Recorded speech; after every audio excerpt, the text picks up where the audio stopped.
Halo, assalamualaikum warahmatullahi wabarakatuh. Alhamdulillah, ketemu lagi di sini bersama aku Thalia Aryani. Terima kasih buat kalian semua yang sudah selalu mendukung channel aku, yang sudah like, subscribe, and komennya. Terima kasih banyak buat kalian semua. Semoga kebaikan semua dibalas oleh Allah Subhanahu Wa Taala. Amin amin ya robbal alamin. Nah, teman-teman di sini mohon maaf ya, ini backgroundnya senada selaras dengan jilbab aku, jadi kayak uh, ini nggak ada warna gitu ya teman-teman, tapi mohon maaf sekali, ini emang keadaan rumah yang baru yang belum dicat ya teman-teman, tapi nggak apa-apa lah. Di sini itu aku cuma pengen share ke kalian ya, karena emang udah lama banget aku nggak bikin video. Mungkin karena banyak kerjaan aku, banyak sekali hal-hal yang nggak bisa aku tinggalin ya teman-teman, jadi mohon maaf sekali. Terima kasih buat kalian semua yang sudah selalu mengikuti video-video aku. Nah, di sini ya teman-teman, di video aku kali ini aku mau membahas tentang satu amalan. Ya teman-teman, satu amalan untuk sesuatu hajat apapun yang kalian pengen, apapun yang kalian butuhkan. Jadi kenapa aku pengen share ini ya teman-teman? Ini tuh sebenarnya masih dari pengalaman aku pribadi. Aku nggak membicarakan tentang pengalaman orang lain atau cerita orang lain ya teman-teman. Aku mengambil semua dari perjalanan hidup aku sendiri ya teman-teman. Kalau misalnya kalian pengen bilang ini suatu curhatan, boleh ya teman-teman, nggak apa-apa. Tapi di sini tuh memang bener-bener real dari kehidupan yang aku alami. Entah nggak tahu kenapa aku pengen sharing ke kalian. Semoga ya, aku berpikir semoga apa yang aku ceritakan atau yang aku sampaikan ke kalian ini nantinya bisa menjadi inspirasi untuk kalian ya teman-teman. Nah, beberapa tahun yang lalu di video-video aku sebelumnya, aku tuh pernah menceritakan ke kalian tentang hutang ya teman-teman, hutang yang aku tanggung. Nah, hutang yang mencapai ratusan juta rupiah aku tanggung ya, aku dengan keluarga, aku dan suami, di apa ya namanya, di orang sekelas aku. Jadi kelas aku kan masih ada di kelas menengah ke bawah, bisa dibilang aku di kelas bawah ya teman-teman. Kelas bawah, kenapa aku bisa punya hutang sebesar itu? Padahal aku hidup itu di desa loh teman-teman, di desa, nggak ada apa namanya hiruk pikuk kemewahan, itu nggak ada. Tapi nggak tahu kenapa sirkus yang aku alami dalam kumbangan apa namanya hutang itu luar biasa teman-teman.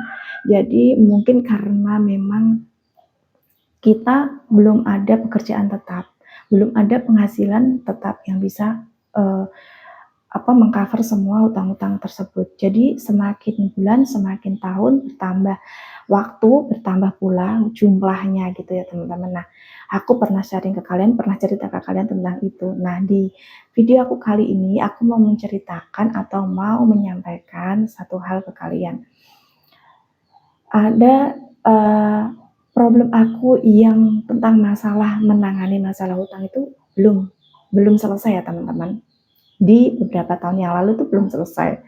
Nah, kenapa aku sampai vakum, nggak bikin video, nggak bikin konten, itu ada beberapa masalah lagi teman-teman. Nah, ini kalau misalnya kalian mau bilang ini curhat ke Aryani, ini curhatan atau apa sih gitu, nggak apa-apa, itu bisa bilang, kalian bisa bilang ini curhatan atau apa, nggak apa-apa ya teman-teman. Nah, aku mengalami suatu kejadian ya teman-teman, ini tuh real banget yang aku alami.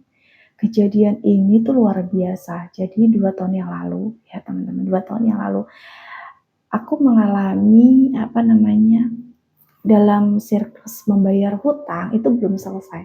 Aku masih punya tanggungan beberapa di bank gitu ya teman-teman. Nah, pada waktu itu aku tuh punya keinginan kuat banget pengen kerja di luar negeri teman-teman. Aku kayaknya udah kayak putus asa gitu, udah kayak orang putus asa dan nggak tahu kenapa keinginan aku itu pengen kerja ke luar negeri tuh besar banget gitu. Karena aku berpikir itu adalah satu-satunya cara buat aku bisa melunasi utang-utang aku.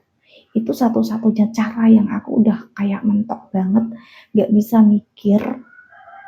Pokoknya apa ya, pokoknya udah buntu gitulah teman-teman.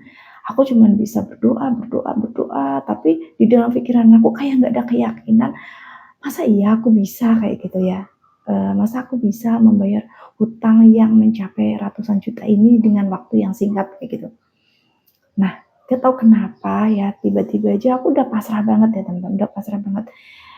Emang bener aku pernah belajar tentang mengkosongkan pikiran gitu, mengosongkan pikiran aku, berserah sama Allah. Udah, kayaknya aku udah gak sanggup lagi mau cari, apa ya namanya, mau cari tempat di mana aku bisa curhat, di mana aku bisa mencurahkan semua apa namanya, keluh kesah yang ada di dalam batin aku, di dalam hati aku tuh udah nggak ada lagi.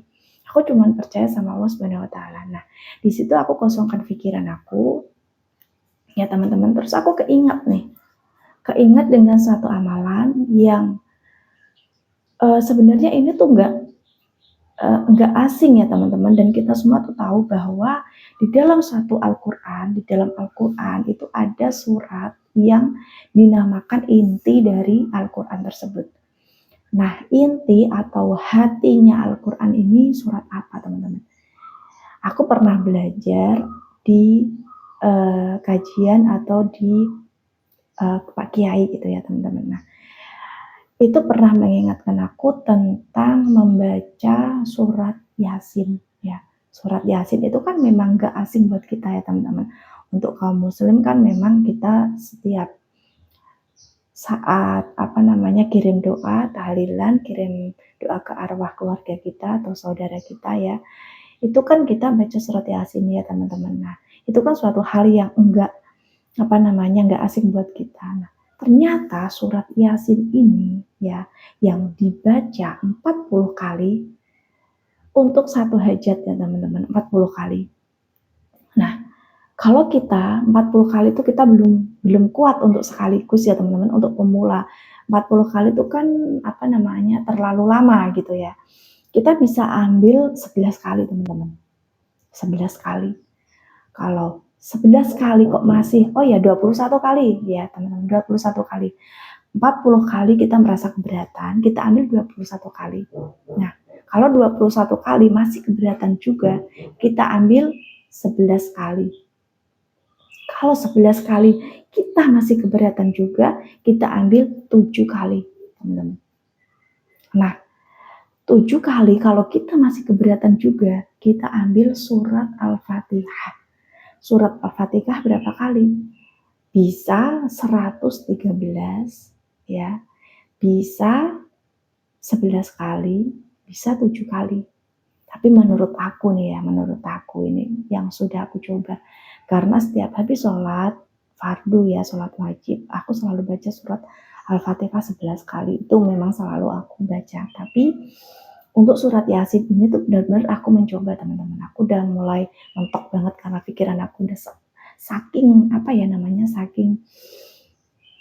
udah kayak buntu banget gitu loh. Jadi aku mencoba bacaan surat Yasin. Aku belum bisa sampai 40 kali teman-teman. Aku cuma baca 7 kali. Ya 7 kali setiap habis sholat subuh. Nah ini. Bacaan surat Yasin 7 kali setelah sholat subuh. Dan aku hajatkan minta pertolongan untuk melunasi hutang-hutang aku. Cukup satu hajat untuk satu kali bacaan tadi ya teman-teman. 7 kali surat Yasin itu untuk satu hajat. Kalian gak tahu teman-teman. Jadi beberapa tahun yang lalu tuh aku gak cuman mikirin pengen lunas hutang tuh enggak. Tapi ada ada masalah-masalah lain yang harus aku hadapi gitu. Nah, kalian pasti punya orang tua. Kalau mungkin sekarang kalian udah nggak punya orang tua, barangkali kan pernah juga punya orang tua ya teman-teman. Dan saat itu aku benar-benar keadaan mertua aku sakit, kedua-duanya sakit ya, yang laki-laki yang perempuan, bapak mertua aku, ibu mertua aku sakit dengan waktu yang bersamaan. Di waktu yang bersamaan pula nenekku meninggal. Jadi mbah aku meninggal. Terus ya mbah aku ini dari ibu yang sakit tadi mertua aku. Terus mbah aku yang meninggal dari ibu, mbah dari ibuku ya. Nah, terus di selain itu di waktu yang bersamaan pula ada pakde-pakdeku meninggal juga. 2 teman-teman. Gak bisa ngebayangin aku mikirin orang tua yang pada sakit, mikirin nenekku meninggal, mikirin harus bayar utang. Kemudian ada lagi teman-teman. Pada waktu yang bersamaan itu juga suami, karena aku punya keinginan ingin keluar negeri ya teman-teman. Suami aku tuh gak mengizinkan aku keluar negeri, gak mengizinkan teman-teman. Nah, beliau ini suami aku yang punya inisiatif untuk dia kerja ke luar negeri. Tapi memang harus menyiapkan dana yang besar, yaitu sekitar 80 juta habisnya, 50 juta yang kalau nggak salah 50 juta, tapi plus dengan ongkos ya, ongkos yang kesana kemari gitu ya, warawiri kesana kemari, jadi hampir 75-an habisnya itu. Aku harus menyiapkan uang sejumlah uang tersebut. Kemudian aku harus ngurus orang-orang yang sakit tadi, keluargaku. Kemudian aku mikirin suami aku persiapannya tadi. Kemudian aku mikir gimana aku bisa membayar angsuran pada waktu itu, ya bulan-bulan tersebut yang harus aku bayar. Pokoknya nggak bisa dibilang, pokoknya kayak gini ya. Semua orang-orang terdekat aku, tetangga, teman-teman aku, semua itu bilang kayak gini. Mbak, kok kamu kuat ya menghadapi masalah sebesar ini. Mereka kan lihat aku bagaimana aku menyikapi masalah tersebut. Tapi dari diri aku sendiri tuh aku nggak ngerasain apa-apa teman-teman. Ya ini aneh, itu ada di situ. Aku tuh nggak ngerasain bingung, nggak ngerasain cemas, nggak ngerasain apa, itu enggak. Karena apa? Karena tadi aku yakin banget. Aku punya pegangan kayak gini loh teman-teman.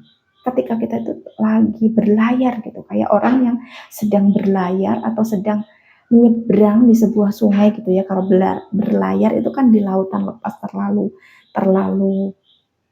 jauh gitu ya. Kita tuh sedang menyeberang di sebuah sungai gitu. Sungainya tuh deras gitu ya teman-teman. Nah kita bayangin aja, kita sedang pengen menyeberang ke seberang sungai gitu. Nah, kalau kita punya pegangan misalnya itu tongkat atau tali atau apa yang bisa kita buat pegangan, itu kita kan lebih ringan atau lebih tenang gitu ya menghadapi arus air yang mengalir tadi. Aku tuh kayak ngerasainnya tuh kayak gitu teman-teman. Jadi saat aku berserah sama Allah, kemudian aku pegang bacaan-bacaan tadi ya, surat Yasinku tadi, sholawatku, terus surat Al-Fatihah juga. Itu kayak aku tuh punya pegangan teman-teman. Ini real banget. Dan kalian tahu nggak? Aku tuh punya keyakinan bahwa semua ini akan selesai tepat pada waktunya gitu. Dan aku nggak boleh mencemaskan semua itu karena apa? Ya karena aku yakin kalau Allah tuh selalu ada dalam setiap langkah aku, selalu ada dalam setiap hembusan nafas aku, ya. Dan Allah tuh selalu ada menyatu dalam jiwa aku. Nah ini tuh benar-benar luar biasa teman-teman. Keajaiban itu benar-benar aku terima gitu. Nah ini tuh real loh teman-teman, aku nggak mengada-ada, ini tuh jelas-jelas aku alami. Berangsur-angsur itu kayak gini loh teman-teman. Yang kedua orang tua aku sakit, ya alhamdulillah sembuh, dikasih kesembuhan. Padahal itu banyak banget tetangga-tetangga yang bilang, apa ini bisa sembuh. Ya udah kamu harus ikhlasin aja, kamu harus tegar menghadapi ini gitu kan. Mereka berpikir kayak negatif gitu ya teman-teman. Misalnya udah siap-siap aja kalau misalnya mereka nggak ada gitu kan. Tapi ya alhamdulillah masih dikasih kesempatan untuk sembuh gitu.